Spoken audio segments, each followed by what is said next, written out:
Aqui tem alguns exemplos para anotação de evasão hospitalar, né? Que é quando o paciente se ausenta, né? Sem dar justificativa, sem explicar.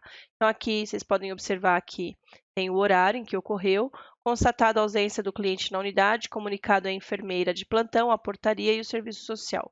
Comunicado ocorrido à esposa, né? O membro da família e a assinatura do profissional. E aqui embaixo é um exemplo de uma anotação de enfermagem de uma intercorrência, né? Então, às 9 horas, apresentou queda da própria altura durante o banho de aspersão, isso é muito grave, né? Por que que esse paciente não estava na cadeira de banho, né? Refere dor em região lombar, ausência de lesões aparentes, comunicado o médico, o nome do médico, que foi solicitado então um raio-x e comunicou o ocorrido à filha, né? E os dados do profissional. Aqui é um exemplo de anotação de enfermagem na administração de medicamentos. Mais uma vez aqui a hora, né? Sempre no começo vai ter a hora e a assinatura. Nessas anotações não tem a data, porque a data está no topo do impresso, tá? Então mas tem lá a data. E aqui coloca-se só a hora.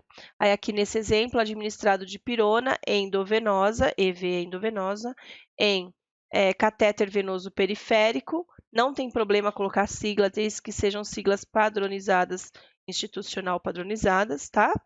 Do membro superior esquerdo, conforme item 5 da prescrição médica, né? Tem que tomar muito cuidado ao colocar aí o item da prescrição médica para não pegar uma prescrição médica do dia errado, né? Então, eu sempre costumo colocar o nome da medicação, tá? Que eu fiz, administrado de pirona, EV, não preciso colocar quantos miligramas foi, nada mais, nenhuma informação mais, né? Enquanto foi diluído, não. Porque aí a pessoa que tiver interesse em saber disso, vai lá no item 5 da prescrição e vai ver que eu fiz de acordo com o item 5, né? Então, administrado de pirona endovenosa em catéter venoso periférico do membro superior esquerdo, MSE é membro superior esquerdo, MSD, membro superior direito, conforme item 5 da prescrição médica, e o nome do técnico, tá? E os dados do conselho.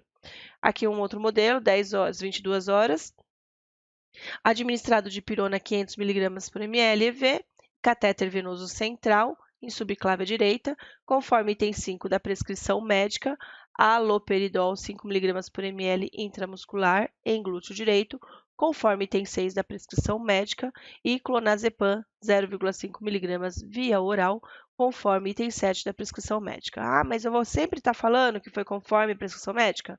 Sim, é o seu respaldo legal de saber que foi a medicação, qual foi a medicação que você fez.